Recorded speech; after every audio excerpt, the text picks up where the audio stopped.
Hi there, it's Ivan, the TV technician, sharing with you a few scientific facts this morning.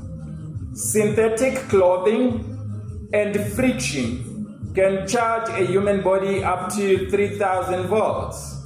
And some of these modern technology electronics devices can be damaged just by passing 100 volts through it accidentally.